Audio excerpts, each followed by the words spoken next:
Players gather to cast powerful spells, some of the oldest and most powerful in the history of Magic the Gathering.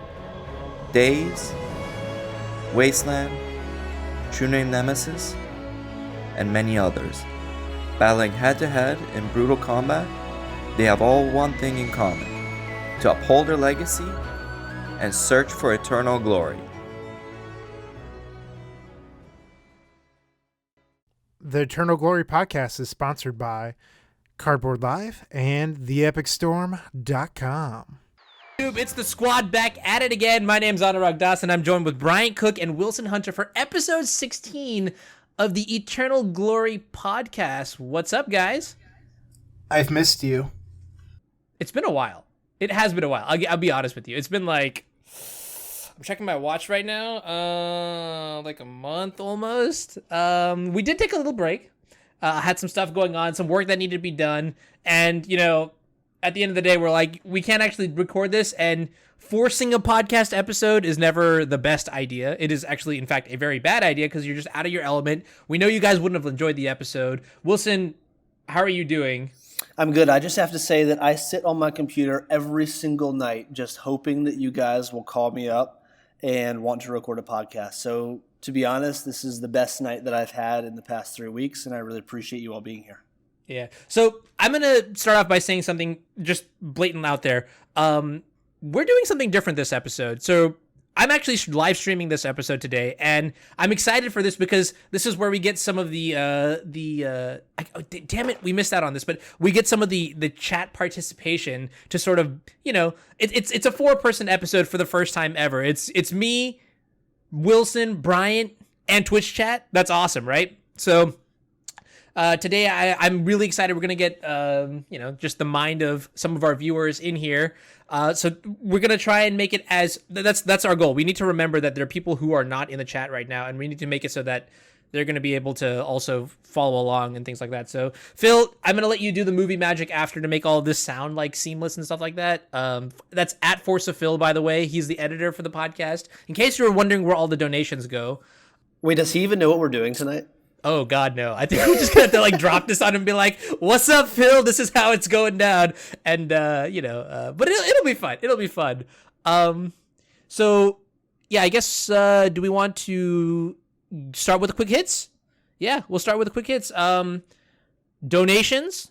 We're going to say thank you to Henrik. Oh, God, I don't know. I'm so sorry, Henrik. I don't know how to say your last name, but... Korkuk. Okay. Henrik Korkuk, thank you so much. And then also, thank you to Epoxy Solutions for the $50 donation. That's what's up. If you ever need epoxy, well, I imagine they have some solutions for you. Hashtag shill. I'm sorry, guys. I don't know if we are allowed to do this. If it's against our... I think our sponsors might back out. Ooh, damn. Well, it would be a shame. But yeah, I mean, we're going to dive right into it. So you guys can't actually see the show notes. So I'm looking at it right now. First item on the docket. We have LPL stuff going on, and no, that is not the LOL Pro League. That is the Legacy Premier League. It feels like one of us is actually in this event, and then the other is producing the event, and the third is Bryant. So, no, just jokes aside, Bryant, you actually played, wasn't this week, but last week? Yes. Group B, whatever, the second week. Yeah, I decided to play humans, and I hadn't played the deck at all on Magic Online. And it definitely showed. I misclicked through a Vial trigger that I needed to stay on 3 and a couple other things. I named the wrong card with Cavern of Souls. I just played really sloppy. I was pretty ashamed. Oh, yeah, I remember that. That's the one thing about humans that's the only thing that I know is that the only non-human in the deck is Deputy of Detention. It's like a Vidalcan Wizard or something like that. Yeah, it certainly came back to bite me in the buns. Yeah. What did you name, Cavern? Human. I thought you said you named something incorrectly. Yeah. Yeah, I was supposed to name Vidalcan Wizard. Oh. It was the second one, I bet. So he had Cavern, one land, and then another cavern or an unclaimed territory or something. So, yeah. So then what ended up happening that week? How did you finish in your group? I went 1-2 to go into the losers bracket for the first time ever for Legacy Premier League. Oof. That's sad, I guess. I'm sorry. Yeah, I feel bad. But if you want some positive mental energy, Jarvis actually got knocked into the losers bracket very early on in the last season, and then rallied back up in the finals. So you're basically a lock at this point. Yeah, probably. I need to figure out when I'm going to play in the losers bracket first round or whenever I play next. But I plan on not playing Storm at all. I want to play non-Storm and kind of just hope that people keep on respecting it. And maybe at some point I'll pop it in, but I'm not even sure if I want to do that. Yeah, let's see how many of the LPL competitors listen to our podcast. They'll get a little bit of a heads up. But yeah, what made you pick humans? That's kind of interesting.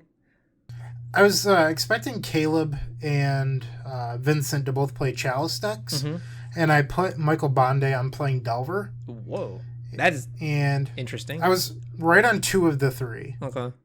Bondi doesn't really play Delver. I've seen him play like Death and Taxes a bunch, and then I've seen him also play 4-color a bunch. He's a skill wizard. I thought that he might try to next level. What is it? What is that dance he's got? The Bondi dance? You know what I mean? Where he just like rolls onto the PT stage. Exactly. Arms ablaze and things like that. So, yeah, I mean, I got no updates. Wait, actually, that's not a lie. That's not the truth at all. I have a bunch of updates. So I actually, for LPL stuff, I flew to DC for work, and I lugged basically like an entire production setup with me and did it all from the hotel room. So I feel like that's like a benchmark in terms of like production level and stuff like that. Abe is saying, by the way, that you're like next level, that you're saying that you're not going to play Storm here, but then you're actually going to play Storm the next time. So that is not true. That's the power of having range. You get to play anything, and no one will ever be able to. Like Jarvis picked Dredge for week 1. I did not see that coming. But yeah, so for me, LPL, that was pretty much it. It's been very interesting. Like I'm super nervous doing it, but I think it's progressively getting better. I mean, the week in DC was kind of a shit show, but that's because like stuff happened that I wasn't expecting. Like the client, it's a really weird bug. I'm not going to get into it. But yeah, Wilson, what's been going on with you? Yeah, so this past weekend I had a viewing party with many of my longtime Magic friends of the Mythic Championship. They used Cardboard Live for it, and so I needed to be present watching it in addition to just enjoying watching it.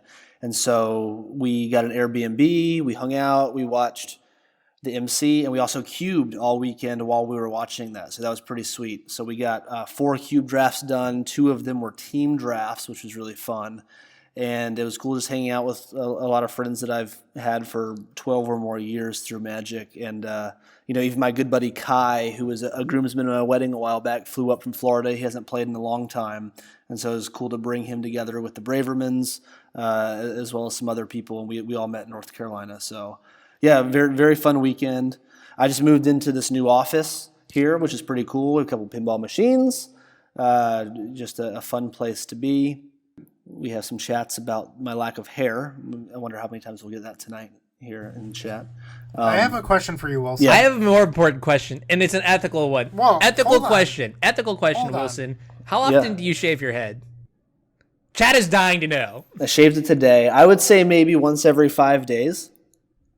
And it's really like one of the best feelings in the world to have the hot towel and the nice smooth shaving cream and the feel of the blade against my scalp. I just really enjoy it. Do you do it yourself? No, I go to a barber shop and have a guy named Simon who cuts my hair every time. All right. Brian, you can go ahead. You had a question. I'm sure it was important. Definitely not as important rude as... motherfucker. Wilson, how come Anurag and I weren't invited? Well, now that I know Anurag wasn't invited, but how come I wasn't invited to your Mythic Championship cube party? I don't know. You guys sort of bash cube all the time, and I'm a little bit self-conscious about sharing my cube experience with haters. Ooh. Hey, man, all I'm saying is next time you go out somewhere, just bring your cube. Bring your cube. How big is your cube? Would you guys actually cube with me? Yeah, sure. Of course I would. I have drafted more in the last 3 weeks than I think either of you have in the last 2 years. Wait, what have you been drafting? Eldraine. I love this limited format. Really? Okay. Yeah. There's absolutely no way that you've drafted more in the last 3 weeks than I've drafted in 2 years. No. Well, there's absolutely no way you haven't drafted more than I have because I've basically done nothing. So, congrats. I'd be willing to make that bet. Really? I've done 100 drafts of Cube? Ether Revolt and probably the following 4 sets. I would like evidence. Yeah, I promise. I promise you.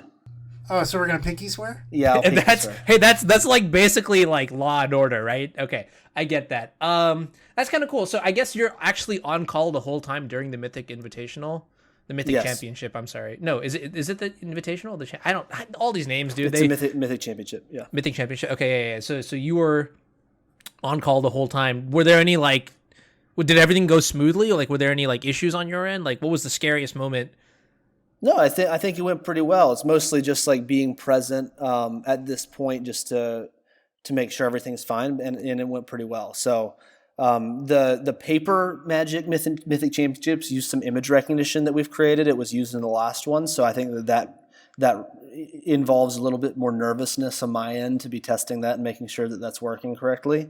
But yeah, I think it was good. So it's one of those things where I figured it would go fine, and just being present for it is something that we've committed to do for Wizards. That makes sense. Brian, do you have anything before we get into the feedback that we got from our last episode, as long ago as it was? Yeah, so week 1 of Legacy Premier League, I was actually supposed to do commentary. And this is the second time I'll have egg on my face in the introduction of this podcast episode.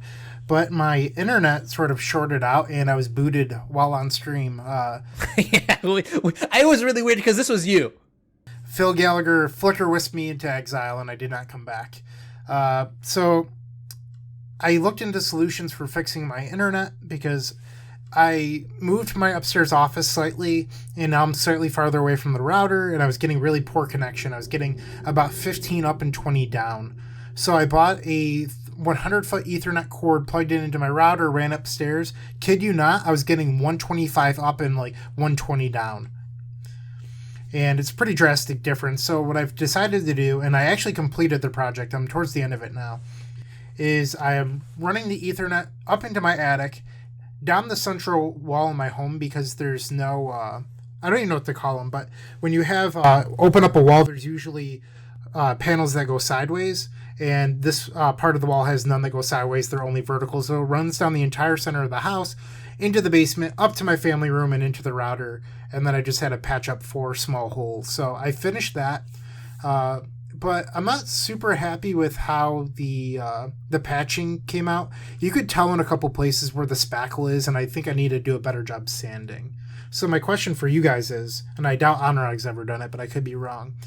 Maybe we should ask the chat, is hand sanding or electric? I did hand sanding the first time. Of course I haven't fucking done that shit. I have a setup. It is wall mounted. I don't know if you guys have seen pictures of it, but it's like, it's gorgeous. It's basically like, probably like my 3rd favorite thing after like, I don't know, honey and then Maham and then whatever. Anyways, but like. Why was the dog first? What do you mean why was the dog first? Maham the dog was first, right? Yeah, she's nodding. Okay, cool. No. But like, I just paid someone to do it because there's no fuck. Look, I tried actually once to like, I drilled a hole in the wall and then I immediately crumbled. I was like, oh fuck, there's no way I'm gonna get this done because like that shit's like spooky and it's complicated and I don't know. All right, well, the chat is very definitive on hand sanding. Hand sanding? Okay, well, I did not do a great job, so maybe I just need to go back and do it. But I can tell where I put the hole, and I don't like that. I'm a perfectionist, so not a big fan of that. And then my second update is the Epic Storm has had a couple website issues recently. I did a speed test through Google the other day, and my score was fairly low. Optimization, speed, and performance were all below expectations.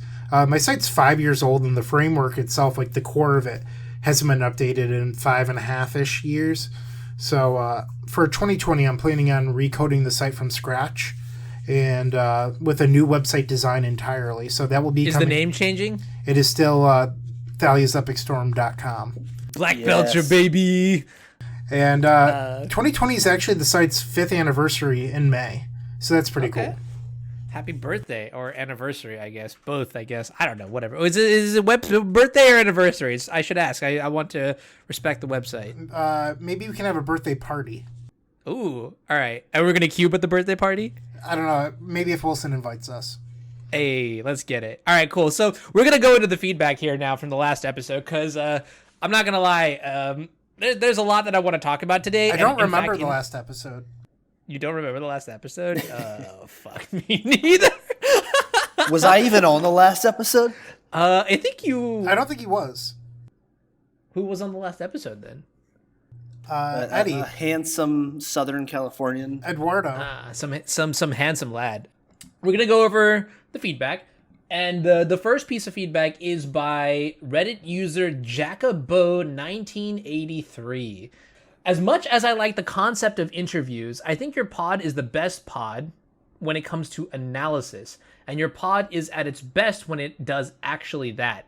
If you keep doing more interviews, I would like more. How? Why? Can you elaborate? So we get a little deeper. That's what the episode was. We interviewed Jarvis and we interviewed Ben. For what it's worth, I agree with Jacobo. I think that Yeah. Leaving a Legacy should be the interview podcast, and we should be more in-depth analysis. I hated the idea of having guests on, but my arms were barred. I do not have a choice. Oh, man. Yeah, he also doesn't like the idea of streaming. I'm going to put it out there, but you know what? I kind of like... See, here's the thing, right?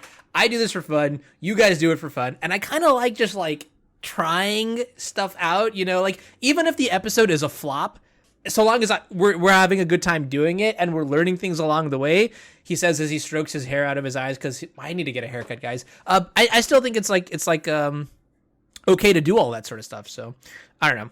Yeah, I have to say that I already enjoy streaming more than recording because, I don't know, it's just sort of fun. It's sort of fun to show up, and there's also an element of some of the recordings where we get on a call, and for an hour and a half, it takes so long to get started just because that's just the hardest part of doing an episode. And this like makes us dive right into it, which is sort of cool. So Yeah. No, showing our face and telling our stories is definitely sometimes the hardest part. So yeah, but what's the next comment? Wilson, you want to take it? Actually, wait. I'm going to give this one to Bryant because I feel like Bryant will be able to just bring out the emotion that we need from this comment. The collective hatred of Black Red Reanimator made my salty soul gleeful. Fuck that deck. Brian's opponent going, I didn't even want to play, so I brought Reanimator. It's so very encapsulating of how that deck feels as an invasive species that is just a giant pest. One goblin lackey. On Reddit. Well, that's very fitting. That is so fitting. Yeah, Goblin Lackey, if you guys can, guess, plays goblins in Legacy, and I have to imagine that Gristlebrand is definitely tough for that deck to beat, especially on turn one. I mean, obviously, Goblins does have some tools. I sat next to Mike Hadley at the Grand Prix and just watched him disassemble. What is it? The Echo of Eon's deck that goes off on like turn 1 or 2 or something, turn 0 or whatever. Yeah. And he dismantled that deck, which was pretty nuts, and then crushed me the round after. But yeah, like it's just a really, really fast combo deck. So I definitely empathize there. In fact, in this stream itself, I just got beaten by Black Red Reanimator. Not Black Red, it was Tin Fins. Same thing. They're basically the same. The Gristlebrand. Haha. So yeah, hearts out. Anurag, can I take the next one since I have the proper emotion to give to this comment? Yes. Okay, here it goes. Enjoyed the analysis as usual. See you guys at Eternal Weekend. By Reddit user Technomage, who I actually played against at a classic in I forget what it was, a classic somewhere, and I think they were playing Phoenix. Some variation of Phoenix. It's so cool to meet people in person. People, just you get what I'm trying to say here. And he was super chill. It was a really fun experience, and we bonded over the podcast and a little bit of just like, what are you up to? What are you doing? That sort of thing. Yo, Technomage, what's up? Thanks for listening. We really do appreciate all the things that the listeners do. And then, do we want to take the last one? It's the best one. It's the best one. All right. So this is by our cherished listener, Twindom. And the comment goes, first 30 plus minutes, in quotes, Black Red Reanimator ruins my life, end quotes, sob and whine. Didn't Storm win the whole thing? All right. So, Twindom, if you don't like our content, don't listen. Jeez. But there's a bigger message that was in that episode that you chose to ignore because you're being a spiteful little prick. So, the message was that if you take your losses and look at them and analyze them, that you can gain information from them.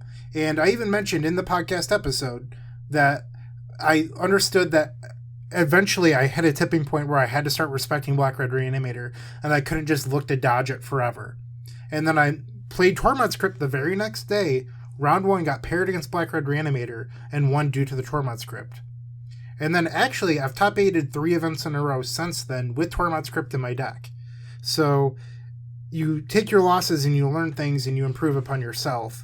Or you can just choose to look at the negative like your comment. So thank you for listening.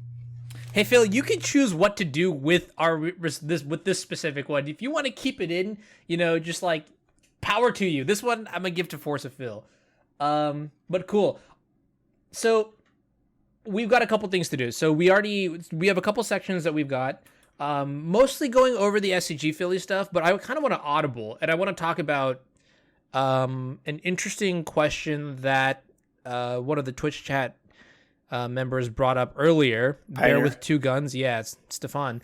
And the question was, have you guys decided yet if Legacy is dead cause Pioneer? Is that what you're talking about? That one. Yeah. So that was pretty cool. Today, or was it today? Was today the BNR thing? Is today Monday? Today is Monday, yeah. So today is Monday, and the BNR list came out. Astrolabe got banned in Pauper. I feel like a lot of people are happy about that. And then something else happened, right? Field of the Dead got banned in Standard. Yeah. And so actually, Field of the Dead being one of the more menacing cards from SCG Philly back where we played a couple weeks ago. But the third announcement, and this was just like way bigger than both of those two, was that there's a new format, Pioneer. And I mean, albeit it sounds a lot like another format called Frontier, but still, Pioneer is this new format. Yeah. That starts with it's the card set of Return to Ravnica and Forward, right? And currently there are 5 cards on the ban list. 5 fetch lands. What are your thoughts? I think that it's Wizards admitting that fetch lands are a possible mistake in Magic, which is something they have not done up until this point. So I think that there's some significance there. A lot of people are talking about other cards that should possibly be on the ban list. They're going to do a live stream on Thursday where they could possibly add further cards. Some people think that Jeskai Ascendancy should be on there. I'm not sure if I agree. A lot of people are claiming that Aetherworks Marvel should probably be on there due to the 13 mana Emrakul that is still standard legal. Or not standard legal, Pioneer legal. I think that you should let things shake out. Modern started with a very big ban list where a lot of these cards felt fine, but they just started banned, and then over time they went and unbanned them. I think the first few months, let them wreak havoc, figure out what's what, and then go from there. Fun fact, I actually started playing, my very first set was Return to Ravnica, so I don't know, that's kind of cool. I have a couple questions regarding this. So, I mean, obviously that's Pioneer as a whole. I think what's also interesting is that in the first quarter of 2020, there's going to be like a bunch of Pioneer GPs. And correct me if I'm wrong, is it also being played in the Players Tour? I'm unsure. I don't know. But Neo, I can't read it from here. Yeah, I call him Neo. Neo says that it skips Innistrad block. It actually doesn't. Innistrad was the block prior to Return to Ravnica. Yeah, which might be one of the reasons why they chose Return to Ravnica, just admitting that, like, Innistrad was extremely powerful with, like, Liliana of the Veil Delver, and, like, Snapcaster Secrets. Mage. Yeah, Delver. Oh, my God. This is a format without Delver. I mean, like, they can just never have Delver. I think that's kind of pretty cool. Well, I think Neo might be saying that, like, using the word skips in that it starts after, maybe. I'm not sure. Okay. Well, after that block, there's a pretty big difference in philosophy for printing cards. Like, Return to Ravnica, at the time I was writing for Jupiter Games, and I wrote an article about how I thought a lot of the cards were unplayable because they were also costly. But then the format rotated, and it turns out the formats were, after that, were all just so much slower. Innistrad and the prior block were very fast. I believe it was the Scars of Mirrodin block. And they were all very fast, where this definitely slowed down a lot. And it's just a different pace of play, and I think that's why they chose to start at Return to Ravnica. Yeah, there's some really interesting things. I mean, this is my first time considering this. I saw the announcement. I haven't read anything about it. But there's some crazy stuff, like some of the delve spells, like Dig Through Time and Treasure Cruise. Plus, obviously, the Marvel combo. So, I mean, it makes sense that they're starting with a very simple ban list and then sort of seeing what happens. But there are certainly some pretty crazy things that are included in here, which will be pretty interesting, I think. It's sort of, we've recently got this era of degenerate, busted, mythic planeswalkers that really take over standard formats. But before that, you know, the things like the delve spells, and you've got Smuggler's Copter, as well as the Saheeli Cat combo. What's that? The Saheeli Cat Any of the combo. cards that got banned in Yeah, standard, Saheeli honestly. Cat's really interesting for sure. So, especially with we'll see 3 mana Teferi to stop removal. Right. Now, we haven't really answered the question though, right? Which is Exactly. That's what I wanted to transition to. So the idea here is, like, they also announced a couple of other things. There's going to be 4 Pioneer Grand Prix. Potentially, it could be, you know, on the Players Tour. One thing that I did notice in the calendar schedule was that we don't have a Legacy event anywhere in the world, if I'm not mistaken, and throughout April, and that is sort of, it's a little bit concerning. I believe that heartbreaking is a more appropriate word. So that's where I guess the concern comes in. This is where we would actually go to answer the question: is this going to negatively impact Legacy? And if so, why? If not, why? For sure. I think that Modern is going to become the, quotes, new Legacy, where it gets fewer Grand Prix per year. We might see 3 or 4 Modern Grand Prix, a lot of Pioneer, some Standard. Standard's been really, I'm just going to say, missed the last couple of years. I think they lost a lot of customer confidence after Kaladesh block, and people haven't really bought back in. And then with Arena being released, more people are playing online. Local game stores aren't firing Standard events nearly as often anymore. It just seems like less people are interested in Standard, and they were more interested in Modern. But Modern's been so degenerate and broken recently, where this Pioneer format seems to come at a really good time. That's interesting. So I certainly agree with the part that this affects Modern the most. And it is certainly, I believe, a reaction to the degeneracy of Modern and sort of the constant broken nature of the format, ban after ban, printing after printing. It's a way of sort of starting fresh with a non-rotating format, and really latches on to a lot of what people like with Modern, while keeping out a lot of the stuff that I think have caused problems in Modern for a long time, in a way that is not just a bunch of bans, right? So I really like this move in terms of introducing something that is non-rotating to the Magic community as a way of getting people more interested in non-standard. But I also don't believe that this is that relevant for us with Legacy. The largest relevance is exactly what you said when you read the Grand Prix calendar, in that there's an additional format plus Pauper as well that they'll be trying to support at Grand Prix, and just by nature of numbers, there may be less room for Legacy. But that all being said, I think it's a totally different target market. It's really the Modern market that they're targeting, and I think that the Legacy community remains sort of a different beast, in my opinion. Well, we weren't saying that we think that Pioneer is going to steal Legacy players.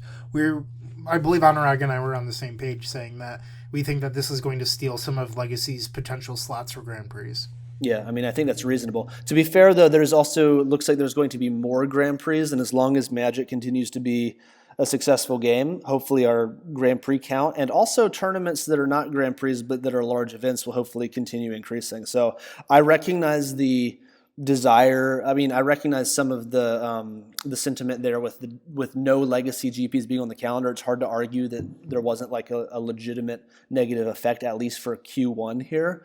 But long term, I still have reason to be positive about Legacy in general. So Wilson, if you win a Grand Prix, will you have anything to say afterward?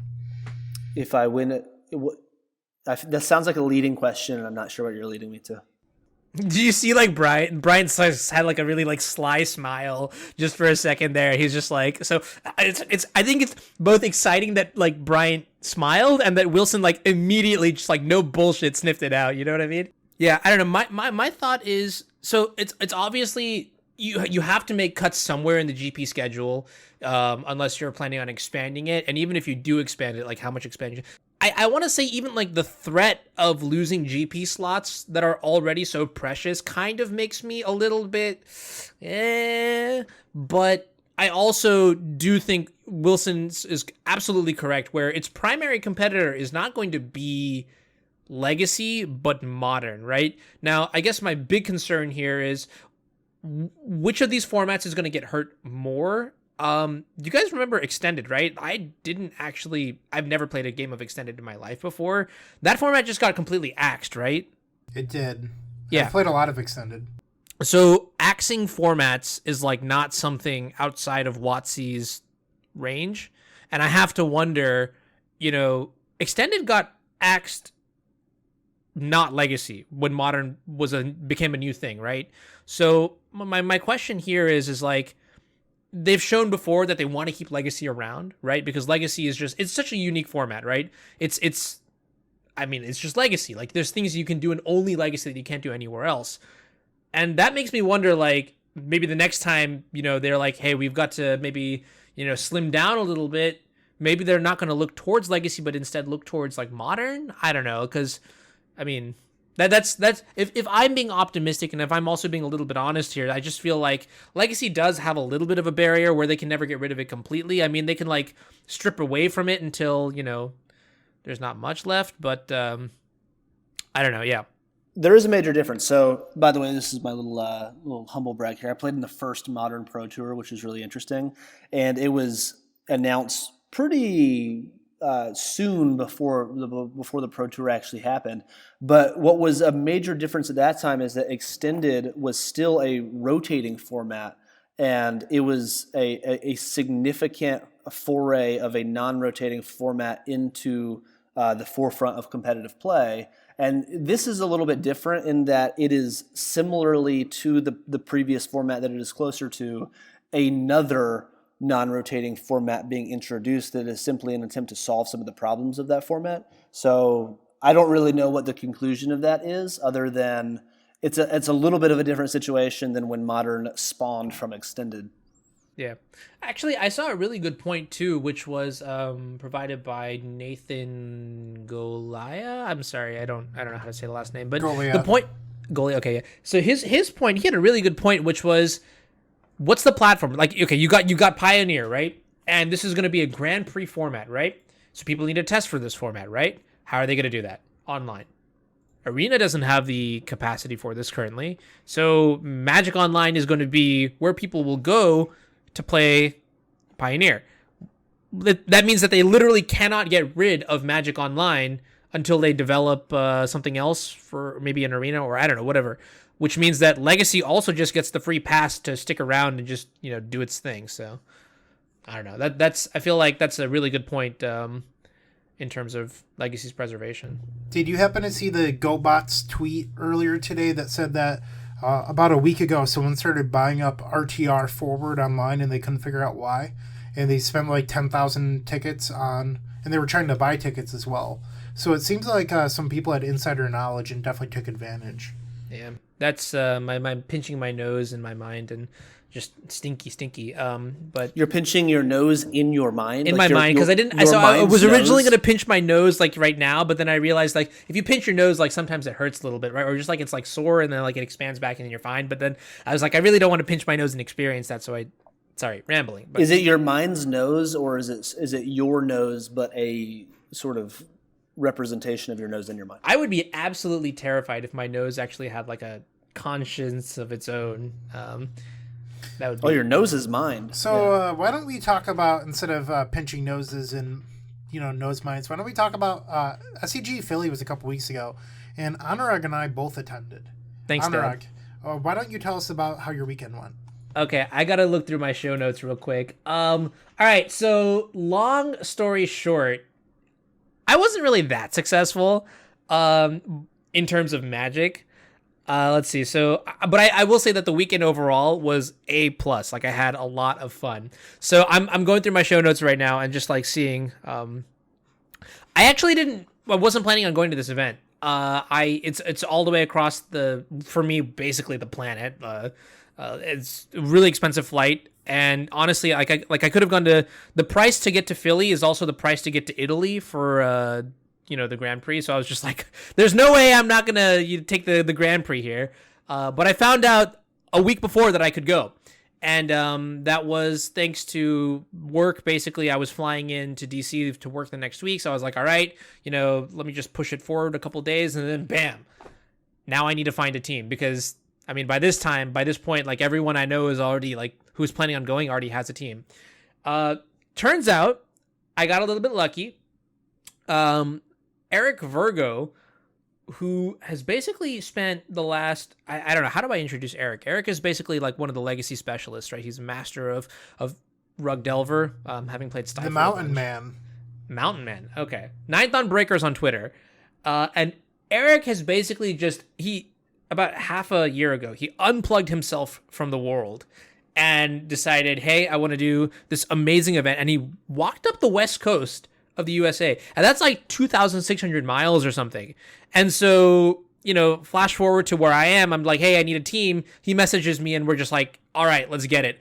I told him I don't have any experience in any other format besides Legacy. So he painstakingly sacrificed himself and decided to play Urza in the event. So that was that. And then for our standard player, we had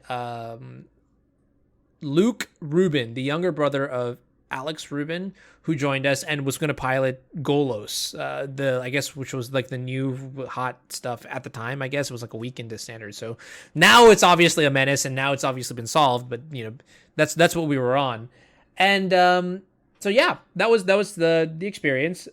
Friday, I fly in and I'm hanging out with Eric. He talks to me about his hike, how he basically documented all his stats, how his basic go-to dinner, I shit you not, he said he would eat for dinner a tortilla with Nutella because it was light and it fit in his bag and it had a lot of calories. He said daily he was eating on average 7,000 calories. And I'm just like, you don't look like you are a person who eats 7,000 calories. You know what I mean? But then again, like you think about it, this guy walked like 30 miles a day, or maybe like 15 and then maybe 30 on some days. So I guess you do need the energy from somewhere. So yeah, that was pretty exciting.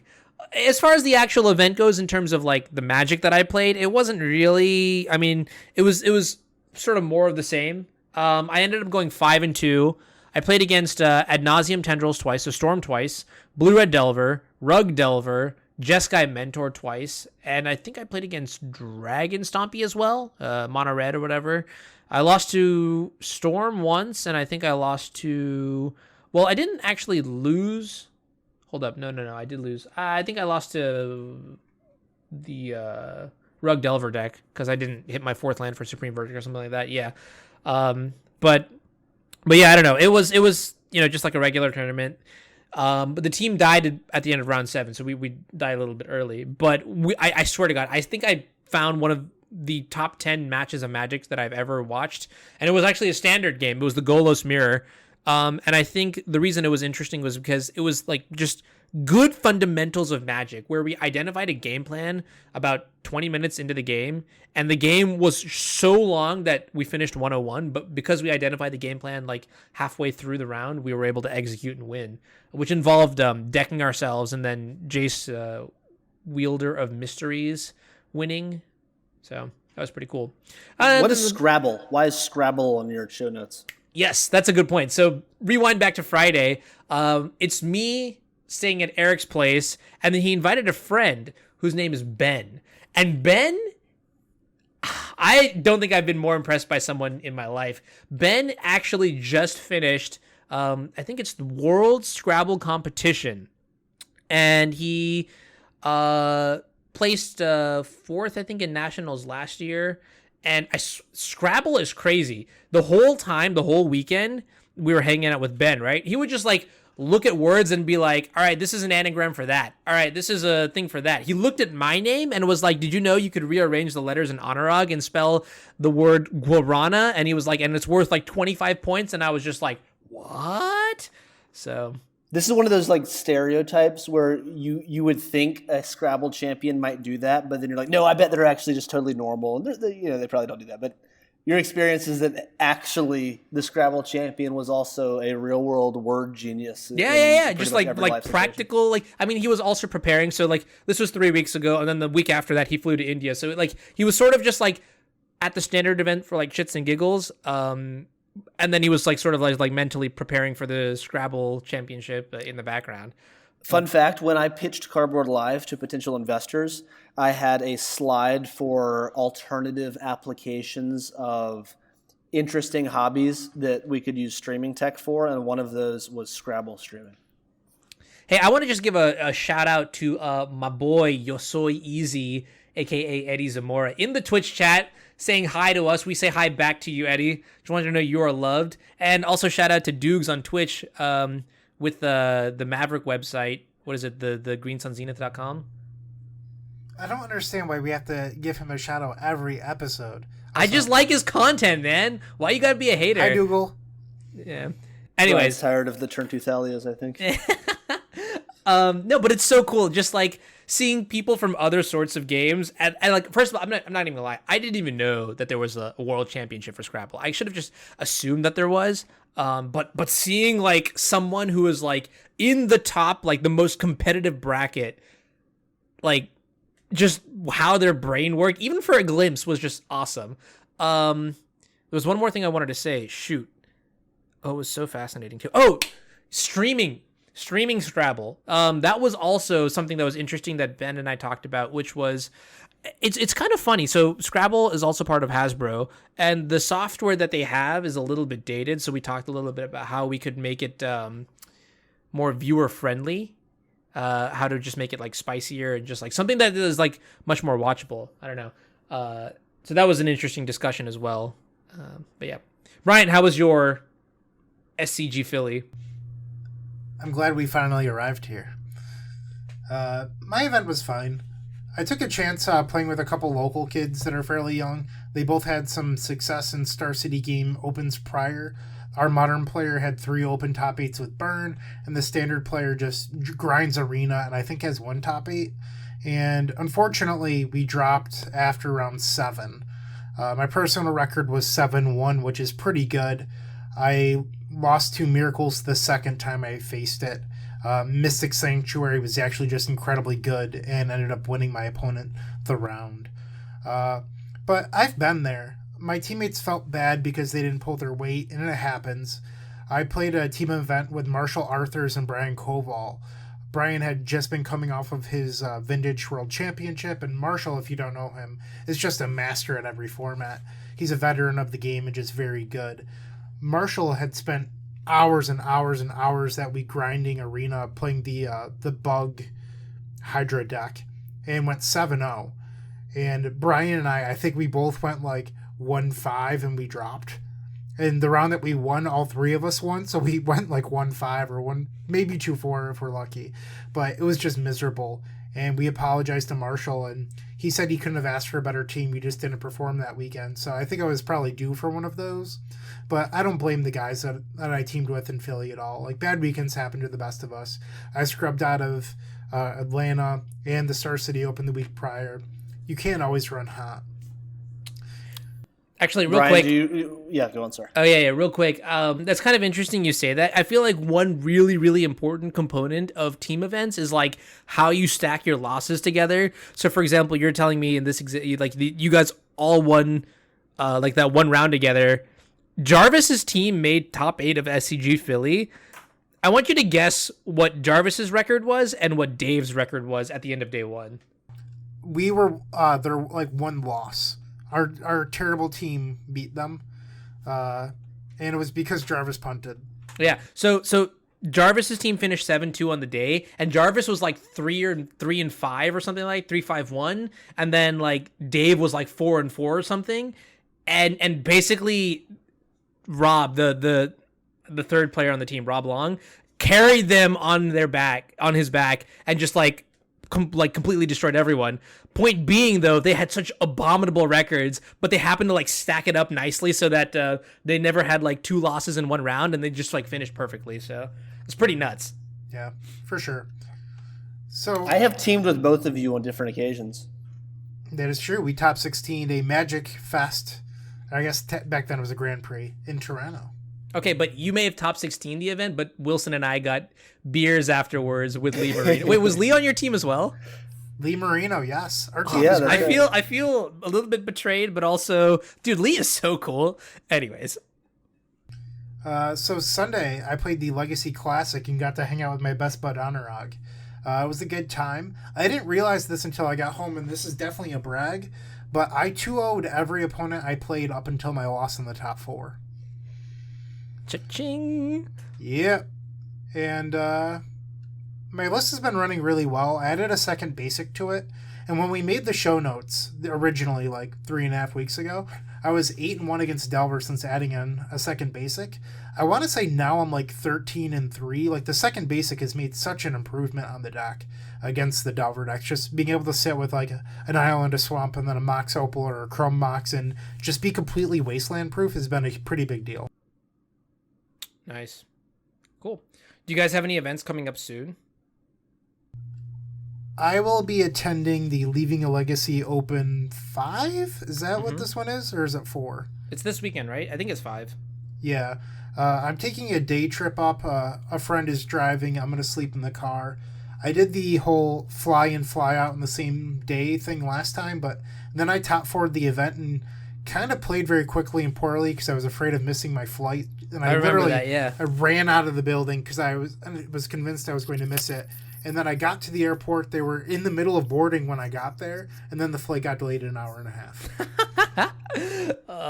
Is that good luck or bad luck? I don't know. I guess that's you wanted more time for your top 4 match, or whatever.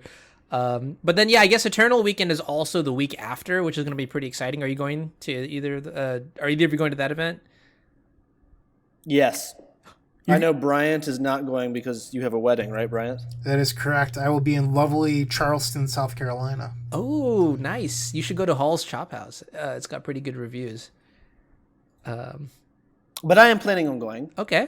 Are you playing, or are you going to do other stuff? I would like to play. I don't really have a path to playing Vintage at this point because I don't own the full Power 9 and I haven't figured out a borrowing situation. Mm-hmm. So as of now, I'm at least playing Legacy and excited about it. So no one blue brazen borrowing, no petty theft. That's good. Yeah, okay. I same sort of thing happened here where like I wasn't planning on going, but then like work things lined up beautifully once again. So I'll be there too. That's gonna be pretty awesome. Come say hi if you do see us. Yeah, I mean otherwise I guess I want to talk about are we ready to switch topics? I'm holding your hands, Bryant. Or what are we going to talk about first? Well, Can don't worry. I say no if I don't I like got it? this. I got a topic for you. Well, full disclosure, I'm looking at the show notes right now, and it says Teamer Delver, and by God, I just don't want to talk about Teamer Delver. Like, Yeah, I'm can we so not do sick this? of this fucking deck. Like, sorry, what were you saying? I don't want to talk about that. Okay, well, Oh, don't delete the He whole just thing. deleted the whole What the thing. hell, dude? I need That was like 2 pages of content. yeah, I'm like snowballing off of that stuff. But Control Z, it back. right? Put it back. No. What I wanted to talk about was, I think maybe like the newest fad in Legacy. All right, you guys want to play call it Hangman? that. You guys want to play Hangman? Chat, you're also this is Hangman with chat. Although I feel like you guys are gonna figure it out. It's 3 letters. So I would just like guess to a point letter. out Guess a that I letter. like that you call it a fad. Oh yeah, I mean, it just feels like with how many cards that have come out in Legacy recently. Okay, chat says W and 6. None of those are correct. So your body is basically dangling now. Somebody said O and somebody said K. So I guess it's figured out. We're talking about Oko. Wait, well, hold on. I like Cliffy's response. I would love a BLT right now. No, he's Are talking you about Bring dyslexic? to Light. Dude, what? What do bummer. you do? Oh my God. Brian's just very hungry. Yeah. I am. Yeah. Me too. Now you're making me hungry. But no, the reason I call it a fad is because there's so many cards that have recently been injected into Legacy. Like you look around the time of Grand Prix Niagara, right? How like Dreadhorde was everywhere and now it's where? I don't know. And then like Narset was everywhere and now it's where? I don't know. And so I kind of just like think like Oko might be like the next like just what's the thing? Something of the month? Flavor of the month, flavor of the week, that kind of thing. So I don't know. But I do want to talk a little bit about Oko, and we don't have to drag it out or whatever. I mean, just keep it au natural, What are your guys' thoughts on this card? And who do you want to start with? How about you start with me, because yeah, just take it away. Then Bryant can respond in terms of his differing opinion. Okay. Unlike Dread Horde Arcanist, which sucks, I think that Oko is legitimately quite good. And I am somebody who is a little bit of a contrarian in that I see a lot of things that get overly hyped, and my first reaction is always to try to balance out the overhype by bringing people back to reality and showing the weaknesses of the cards that people really like. But for Oko, I legitimately think that this card is going to be playable in Legacy for a long time unless we see a lot of changes in the format. And I guess I will go ahead and talk about why. So in Avoid, the design of the card, before you play with it, I think that it's fairly innocuous how much, like the two plus abilities, the fact that making things into Elks is a +1 on a card that already starts with 4 loyalty for 3 mana is just totally insane. And if you compare this to a lot of other similar planeswalkers that affect the board in a way, whether it's neutralizing your opponent or giving you a pretty decent threat, generally those things have been costed in ways that either, number one, make your planeswalker prone to various removal spells like Bolt, or number two, tick down in a way where you can't abuse it for an extended period of time. Oko is doing neither of those things. And I think that's a big reason why, just from a design perspective, the card is much better than I thought from my first impression. And then additionally, the quote ultimate, which is not really an ultimate, it's just an expensive utility part of the card, is accessible almost immediately and is also extremely relevant in a lot of situations in the game. So you have 3 modes that end up being incredibly relevant against a large variety of matchups on a 3-mana planeswalker in Legacy, and I think you add that all together and it's quite good. One small interaction that's not even that small, but I think is interesting, is when you put this in an Astrolabe deck, the ability to make a threat much quicker with your Astrolabes is actually quite solid, which is why, while I do think that it is playable in a Delver deck, I'm particularly excited about this in decks like Anurag was just playing prior to this recording, which include Astrolabe and other good grindy cards. All right, Brian. That was, I'm not going to lie, that was like A+ analysis. Oh, really? Yeah. Thank you. Brian, you gotta deliver too, because I mean, if you're just gonna say Oko sucks and just be done with it, I mean, well, and maybe Brian doesn't disagree with me. We didn't really get a chance to talk about this. I guess that was a little bit of a spoiler. Brian, what do you think about this card? Yeah. Wow. So the truth is, I agree a lot with Wilson. I do think that Oko is a fine card. I think that it is playable, but I am on the lukewarm side of it. Like, Wilson's very hot on the card. I think it is better than 3-mana Teferi. I think that it is certainly playable. It has a lot of upsides. For example, it actually answers Merit Lage. It can answer a Chalice of the Void. Other problematic things like that. It does not answer a True Name Nemesis, but maybe that's fine because you can gain 3 life per turn. So that is a certain bonus of Oko. Where I think that I disagree with a lot of the Legacy community is when you look at Reddit or chat groups or the Leaving a Legacy Facebook page, it's all they're talking about. It's a one-of in Rug Delver. People are starting to experiment with the second copy. I've talked to some people, they're already dropping the second copy. One of the strengths of Legacy, in particular the blue decks, is that the blue decks have such a strong shell. They have Ponder, they have Brainstorm, they have Force of Will, and they have so many other really powerful cards to go with them. And they're like, oh wow, Oko's insane. I drew it in this exact scenario where it was good, which is part of playing blue because you can get rid of cards that aren't as powerful when you don't need them. But part of me wonders, is Oko actually what's good, or is it the blue shell carrying a card that is above average? I don't think that Oko is bad. I just think that it's fine. And you have to compare it to other 3-mana cards that you would be playing. It's most likely slightly better, depending on the deck that you're playing, but in a tempo deck, is it better than True Name? I'm not sure. True Name's a very powerful threat, and it's what's being cut for the Okos currently that I've seen. So I think that the Legacy community is overreacting a bit, and time will tell if it's actually as good as people think, but I'm willing to think that it ends up being playable but not busted. I think that's a fair analysis, Bryant, and I agree with a lot of what you're saying, and I think our differing tones come down to which sentiments we're reacting to in the Legacy community, because I agree with all the specific points you made about the card. I don't think that it's something that's going to appear in many numbers in a lot of lists. It's a solid card that you might play a couple copies of in certain types of decks, and certainly in tempo decks, you don't want too many of this type of effect. But I put it in the category of cards like Leovold, Narset, Kolagon's Command.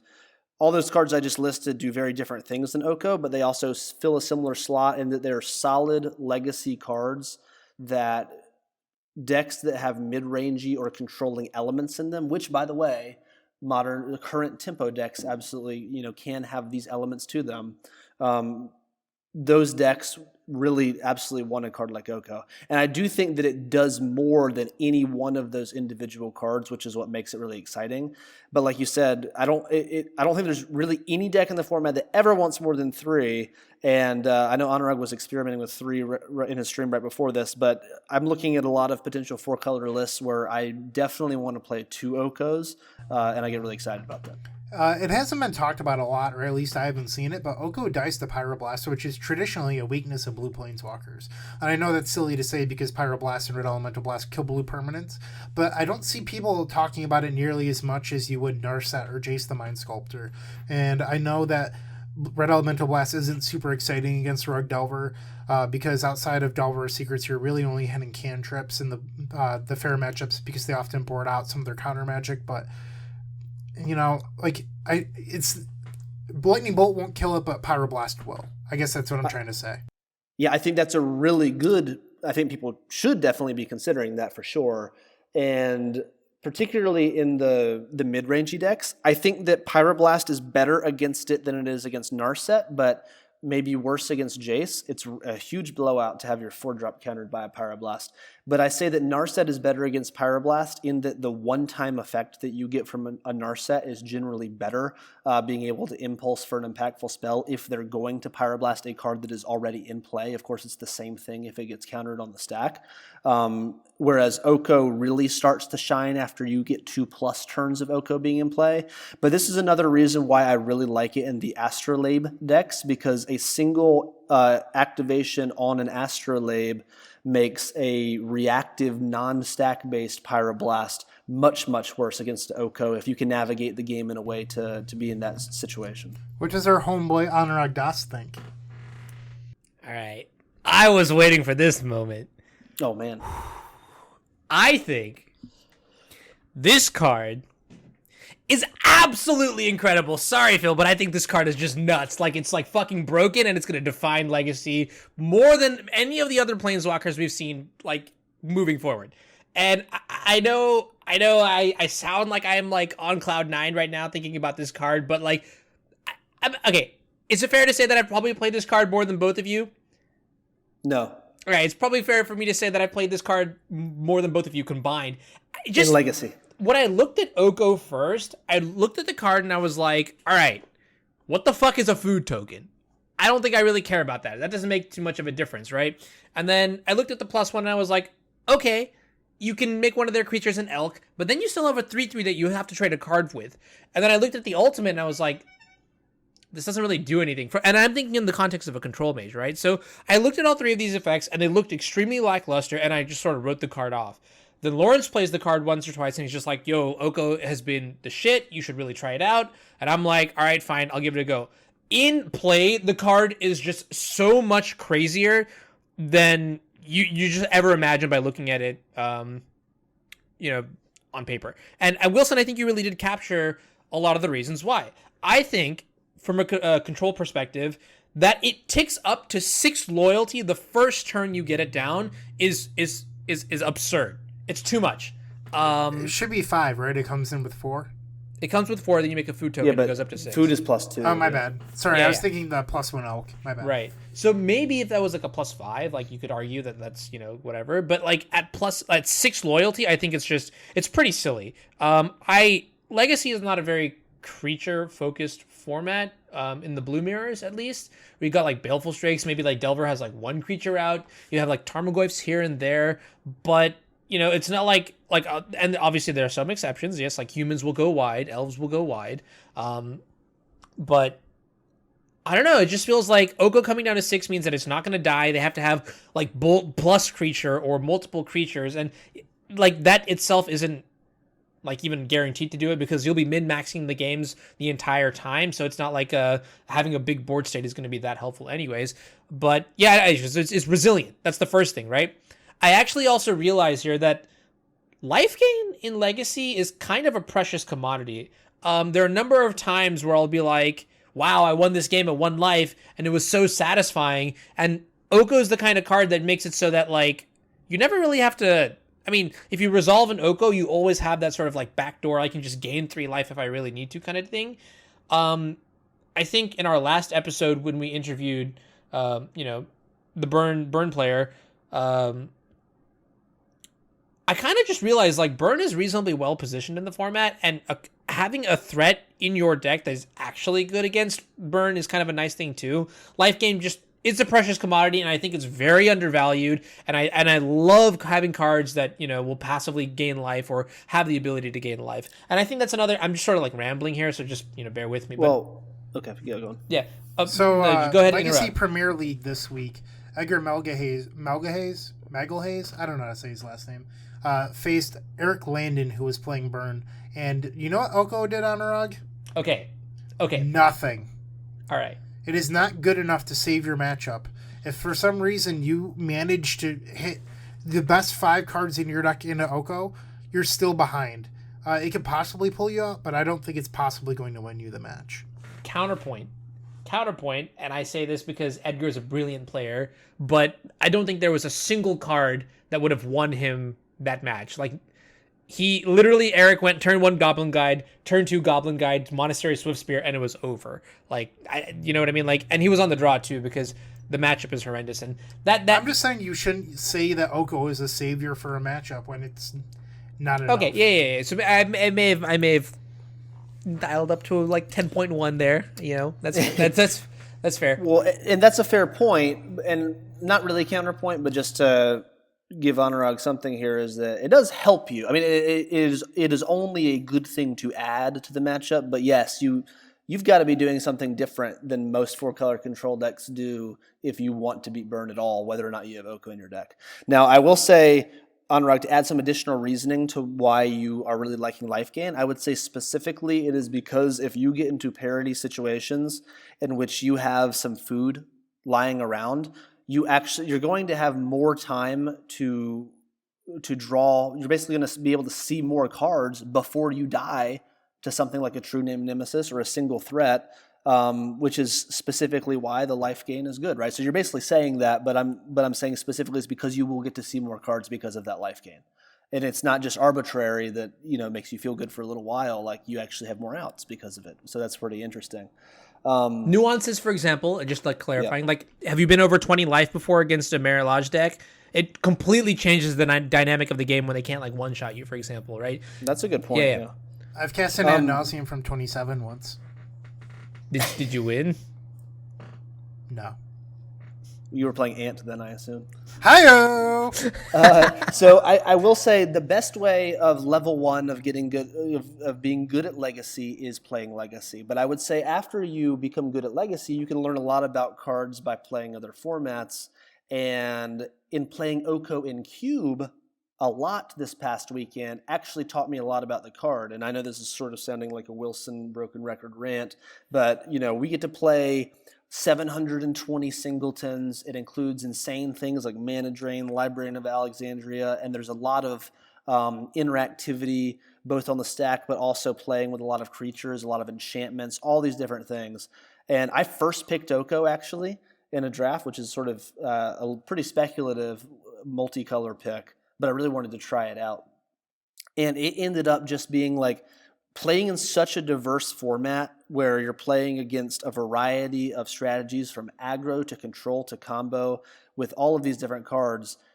It really gave me an appreciation for what the elk mode is doing against pretty much anything in a way that I could extrapolate that to Legacy and really be able to see, like, Legacy really isn't that different in that decks attack from a variety of different axes, and you can start to see where the different modes of Oko play out well against pretty much everything in some way.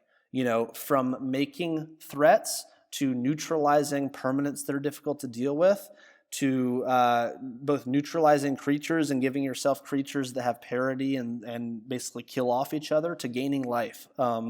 There's a lot of different situations, and I think being able to fight the format on pretty much every axis is part of why I think this is a highly main deckable card in decks that are just generally good and want to have game against everything. Yeah, I don't know. I also want to go back to the one point that you were mentioning earlier, right? In the context of snow specifically, I think Oko is even more absurd. Just because, and it doesn't seem like a lot, but getting a 6 mana, not 6 mana, a 5 loyalty planeswalker into play while also creating a 3/3 is just a large amount of board presence all in one turn. And the truth here is that Oko also just clocks really, really fast. Like, what you hit for 3 the turn you make the Astrolabe, and then 2 turns later it's like 6, so they've taken 12 damage total, 3, 3, and 6, and then they're probably just dead the next turn unless they're, well, I don't know, just actively got an answer for the Oko itself. This is also all going along while you are doing other stuff as well. So, right, like, they could add to the board. But anyways, my point is that it's extremely powerful. Don't sleep on it. I've ended so many games so fast with Oko that honestly, I didn't really think I would be winning otherwise. And I'll also note one more thing, and that is that Oko will probably resolve a lot of the time, and in those situations, there are very few cards that I can think of that I would also want on the board from the perspective of a control deck, or the types of control decks that I play, except for Oko. That it doesn't die to bolt like Mentor does is, I think, like a very big thing, so that you can actually just get on the board and continue developing the board in the face of, I don't know, just like a bunch of other stuff. I don't know if that thought was really coherent. It's good. I'm sort of like gushing. Yeah. Well, no, I have 2 things to say to that. One is that you are not overvaluing Astrolabe with Oko. In fact, if anything, everybody is undervaluing it, because the difference between making a food and giving your opponent an opportunity to then do something is insane with making a 3/3, right? It just puts your opponent in such a different situation that even in a best case scenario, you're already way up on value.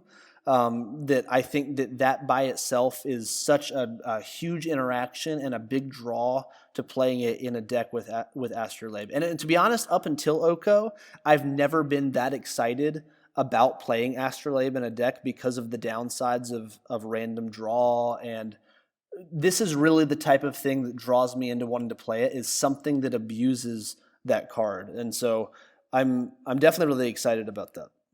And okay, so Neo in the chat is mentioning the ultimate. I do want to go back and talk about the ultimate of Oko, it being another ridiculous part of this. And like, we think of planeswalkers as having ultimates, right? Which is like a large minus. And this certainly isn't a correction to you, because we can consider it an ultimate. But it's really a third utility ability. Because Oko's operating on such a massive loyalty basis, like, you get to points in the game where you have anywhere between like 8 to in the teens of loyalty, and then you can like nuke off the -5, sometimes even multiple times, if not just at least once, and then have Oko continuing to provide value. It's just really incredible. And then like, you can do it as early as the second turn the card is in play. So I would say it's really just a delayed third ability on the card that's incredibly relevant. Yeah, I like it a lot. Also the fact, I mean, it's also just already become like a multi-format all-star. I've seen people play it in Legacy, like we're talking Standard, obviously. Modern, I've seen it a little bit, but even in Vintage is where I'm seeing this card perform. And this is sort of, it makes sense, right? You have Moxen in Vintage, so you make them into 3/3s. And so I'm going to sort of like get into a little bit of like the Brainstorm Show-esque vibe. So you hear me out, Wilson. Yeah, I know your face is lighting up right now. I'm actually kind of interested in seeing a rug control deck. So just red, blue, and green, leveraging red and 6 and Oko together, and then you can splash whatever you want alongside it. but I think there's a little bit of potential there. And other cards that I'm interested in seeing in this deck might include Mox Diamond to sort of facilitate that Oko, tick up to make it into a 3/3 Astrolabe as really well. like that. Yeah. Maximize it. So then you have like these sequences where you go, okay, Oko time, make my Mox Diamond a 3/3. Okay. Next turn, make my Astrolabe a 3/3, and then suddenly you've got 6 power in play. And then if you have even more, like, you just basically to maximize on that. And then, I don't know, just like a bunch of Wastelands. I really, really, really like that Oko is just a clean answer to Merit Lodge. Is in a world where you're playing like Rug Delver, for example, right? And you have why are we talking about this again? But you have Wastelands in play, so a lot of the time, the best Dark Depths players will main phase activate to make their 2020, try to clear a forest if they can, so they can't get submerged. And then you're looking at this 2020, you're like, all right, well, Vapor Snag, I guess. But I think Oko is just a much more versatile answer. It's a little bit more expensive, but because it does so much else, in the context of the legacy format, I'm really, really sort of just like excited that it can sort of capitalize on that specific play pattern that comes up so much. And then otherwise, I think, against combo, red, blue, and green is a very powerful color combination. You've got all the blue counter spells. You've got Veil of Summer with Storm, which is a very popular deck. And then obviously you've got access to Pyroblast. With a couple flash threats here and there, you suddenly have this really good shell. One thing that I am a little bit concerned about is True Name Nemesis. But I'm wondering, maybe there are smarter people out there who know how to beat True Name in the colors of red, blue, and green. Like maybe just Tarmogoyf, try to race it kind of thing. I don't know. Yeah, I think that was a very innovative point, Anurag. A Mox Diamond plus Astrolabe plus Rin and 6 plus Oko deck actually sounds like it's something that could be quite good. And I think that some of your ideas are sometimes kind of wacky, but that's part of coming up with ideas, right? You just try a bunch of different things. But this actually feels, I'm really feeling that for a lot of reasons. One, beyond all of the obvious, it's that you're going to have a high enough density of value cards, which is always the issue with running Mox Diamond in any sort of fair deck, is that you don't have enough value to overcome the negative. And when you have both value that combines with utility in the deck, it's really exactly what you're looking for when you're playing Mox Diamond. So I think that could definitely be interesting. Yeah. So I do want to respond to the chat. We are. I thought the goal was we could be in a couple categories, but are we only able to be in one category? I can't get into the Magic the Gathering category too. I mean, it would be nice, but yeah, I'm not so sure how to do that exactly. It's sort of cool I mean, I understand why you would want to be in Magic, but at the same time, I've seen streamers I really like depending on what they are doing, go into different categories. And I think this does add the variety aspect to your channel, which is sort of interesting, and that sometimes you're doing a podcast, which is fairly creative. So yeah. So just a refresher. I mean, as you all already know, we are live streaming this podcast episode today, so we've got some chat input in, and that was actually kind of interesting. I do like also keeping it to talk shows and podcasts because it's fun to not just talk about Magic. I want to hear more about Brian's Ethernet project and that sort of stuff. You know what I mean? And I don't know. It's just a small little point. So, I mean, obviously, if I could figure out how to put it in both, yeah, I'd do that in a heartbeat. But I'm not exactly sure. I'm not very technologically. If I follow you, I would want to know. I would want to see the tag that you're on talk shows and podcasts, because then I'd know that you're recording the Eternal Glory podcast. But I understand that if I don't follow you, maybe I want to find you in Magic. So I mean, I sort of like this. I know it's sort of just a random opinion. You're fine. But yeah, going back to the Mox Diamond thing, I think Mox Diamond is also one of those cards that can fall off. When I was playing Mox Diamond in one of the original drafts of my 4-color control deck, I really loved it on turn 1. Get that red and 6 out into play. I really loved it on turn 2, get Narset into play. But on turn 4 and 5, I'm just Mox Diamond is legit one of the last cards that I want to brainstorm into because it just doesn't do anything, right? By that point, I've already established my mana.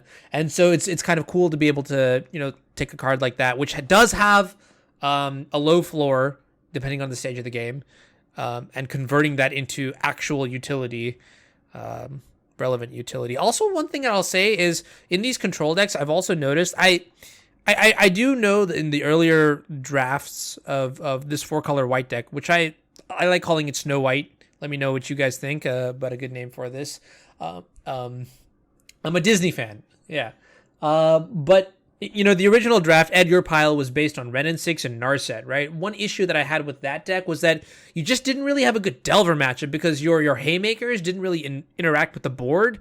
But I think I have yet to lose a game against Delver where I've resolved Oko, and I don't know, that you just can't say that about a card like Narset because Narset doesn't react well to a Delver of Secrets and, transforming in the air and swinging. So, yeah, I don't know.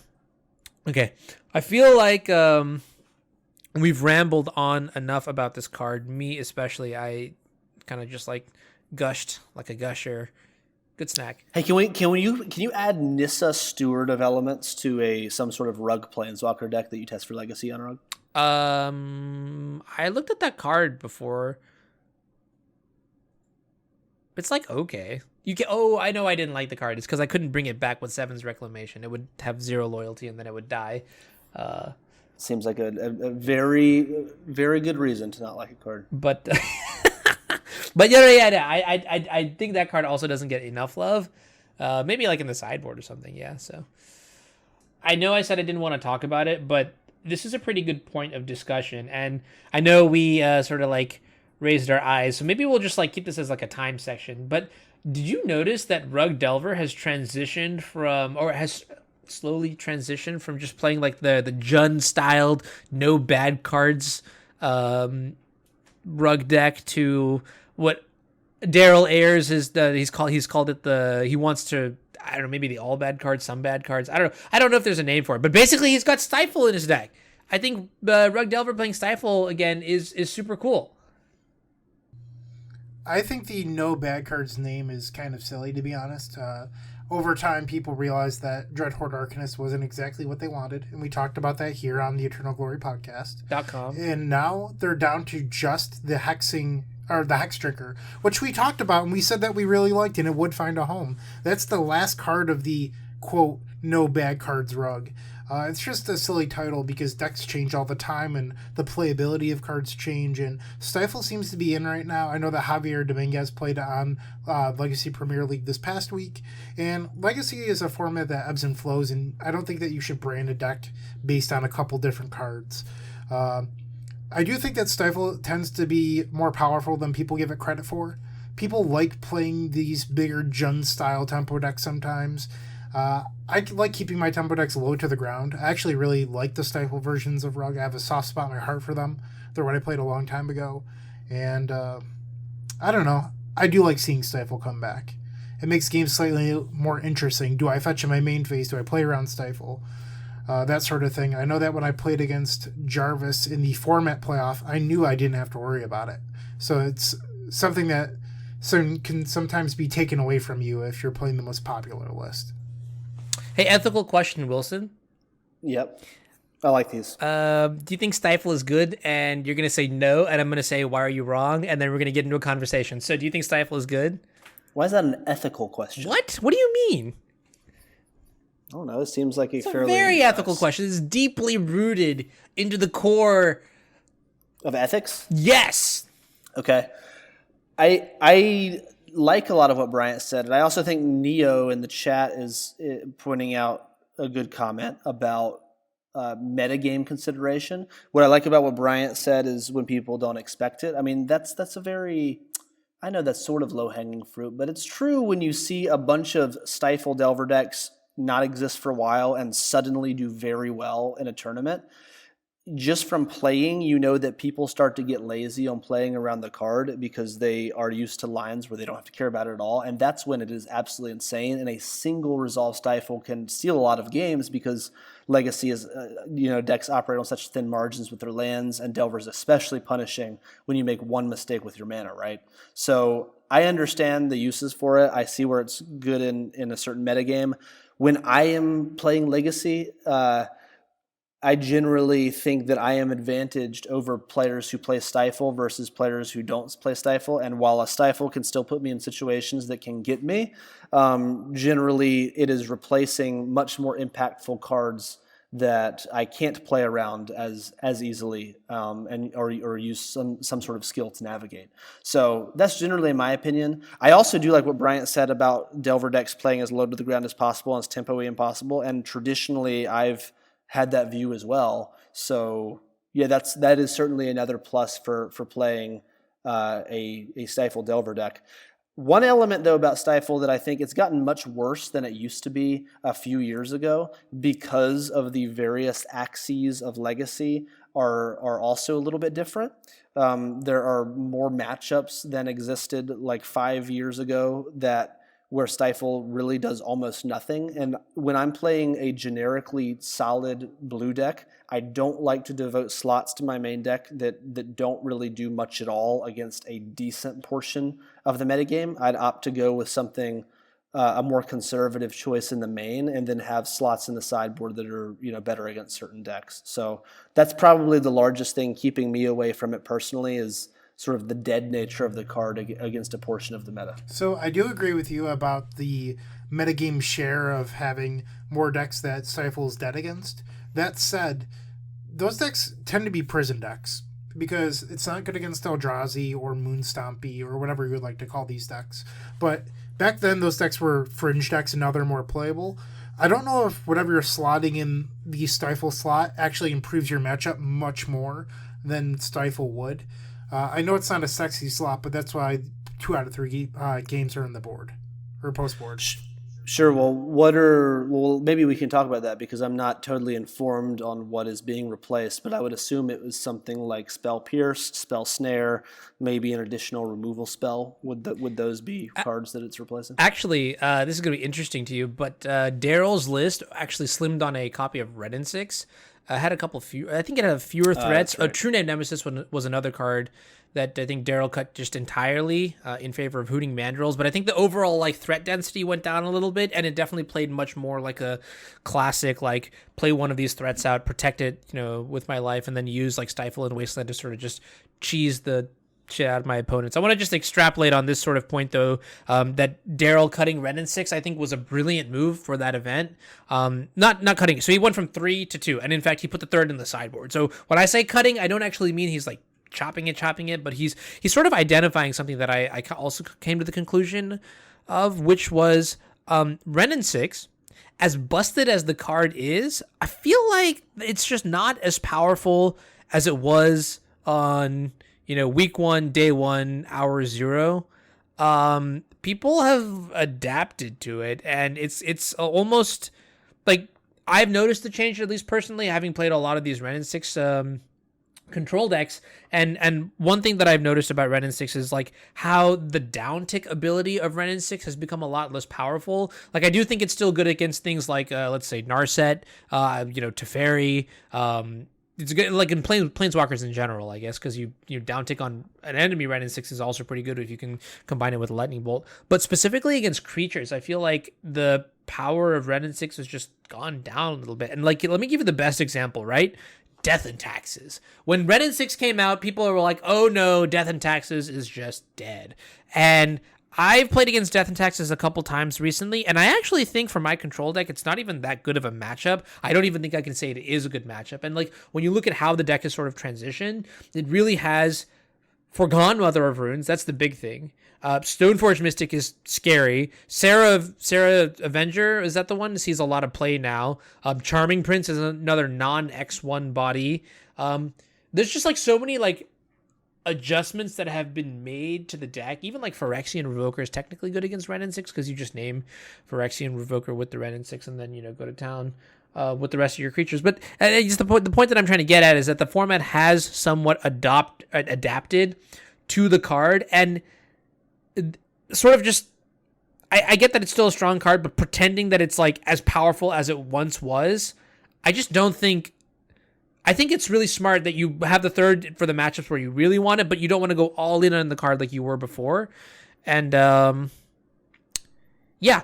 I'm going to make a speculative statement here. Speculate. It is that as we move away from the hotness of Ren and 6 into a new territory of fun and exciting things like Oko, I think Ren 6 will go back to being very solid. It's only part of the natural life cycle of a card where a format isn't ready for it, and it specifically something that really punishes X1s as being an example, right? All of a sudden that's going to fly in, and a lot of the existing format that has a lot of these cards are going to get severely punished. Then adjustments are going to happen. Well, guess what? Those adjustments can never be permanent in a format that is shifting with new and exciting printings like this three-mana Planeswalker. And inevitably, I can't tell you the specifics of what that will be yet, but inevitably people, because of both the cause and effect of that happening and then Ren 6 probably declining a little bit, and that maybe being a flex slot for new things like Oko and all these other variables, what's going to happen is Ren 6 is probably going to slowly increase in its power yet again. So that's my speculation. No, I actually think that's kind of interesting. You know, if Oko is really the shit, which it is, it's a very good card. You know, 3 mana as the pillar of the format. One way to attack that is, I mean, you can either try to fight the card, you can try to go over the card, or you can try to go under the card. And Ren 6 is the perfect kind of card. It's a very good standalone threat that, you know, I mean, rudimentary. It costs 2 mana, and that gets under 3 mana. I think that's... Well, can I make a more clarified statement for you? No. I think that that's fair, what you're saying, but I also am not saying that Ren 6 necessarily combats Oko particularly well specifically. I think that if people want to combat Oko, or new cards in general, of which Oko is the most recent one, they're going to go back to playing the most powerful things and not think about, well, this is an X1 and there's something wrong with that. So when people fight Oko, X1s may be part of the strategy. Let's say hypothetically, and I'm not saying this is accurate, but let's say Oko gets very popular, and all of a sudden going wide with a young Pyromancer and firing off an army of a bunch of little dudes very quickly is an effective way of going around and putting some pressure on Oko. Well, that would be an example of a thought process that is immediately punished by Ren 6, and you can probably draw up some other similar situations as well.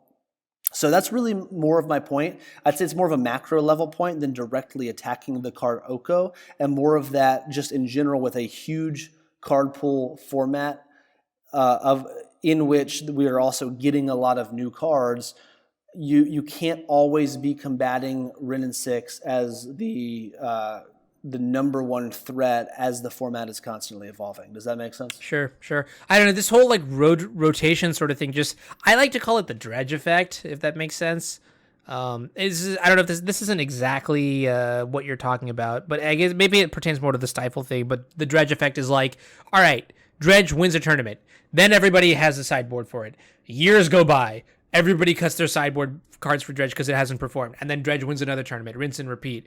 So I wonder if that's like for stifle, I guess it makes sense. Maybe for the Ren 6 effect, you could sort of say that, like, you know, all right, now Ren 6 is bad, so I'm not going to worry about, you know, my X1's dying to it, and then Ren 6 becomes good because everyone starts playing X1s again. So I don't know, that's really good speculation. Yeah, that's really good speculation. So I think it's important to point out that you're saying everyone.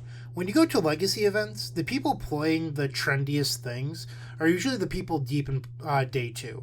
And during day 1, you're not going to face people that are playing, you know, this because it's hot right now, or the level that you're describing, Anurag. A lot of people are just going to play the deck that they want or the strategy that they want. And I think that it's important to point that out because we get a little too far into the weeds sometimes. And I think this is actually one of those scenarios, because it's not like people are just going to stop playing Ren 6. The numbers will go down, but they'll never just go away.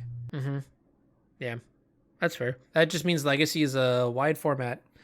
I don't know. That's interesting. Yeah, grounding that in reality is also pretty helpful. So, yeah, I don't know.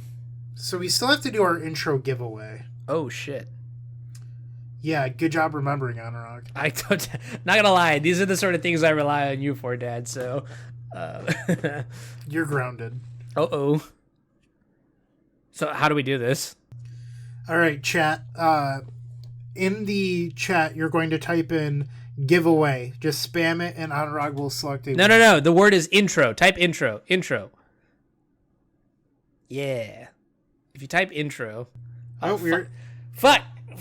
Brian, you've done it! Okay. All right. If you type Cardboard Live, you get 10 entries. You get what? I don't know how to program that. Oh, no. It's already programmed into the Cardboard Live bot. All right, so Phil, you're gonna have to like crop this part out to make it so that like the listeners don't have to listen. But in the meantime, I'm gonna teach you guys. Actually, I don't know how long how do I stop this? I love people typing in Cardboard Live. I get trolled the fuck out by chat. I love you guys. You guys are awesome. You know, I've met so many people in my chat in person. It's nice. I have that like nice connection with my viewers. I have an ethical question for you. Hit me. Do you tell them where you live, or is that like information that you generally keep secret? Santiago. Yeah. Like, I guess. No. They know I live in California, in San Diego. I mean, ideally, I don't give them my zip code, but like, yeah. 62103. X2103, exactly. And outside of that, I got nothing else. Do you guys have anything else? Well, that's all, folks. Make Phil do the dirty work. I didn't say that. This part's getting edited out.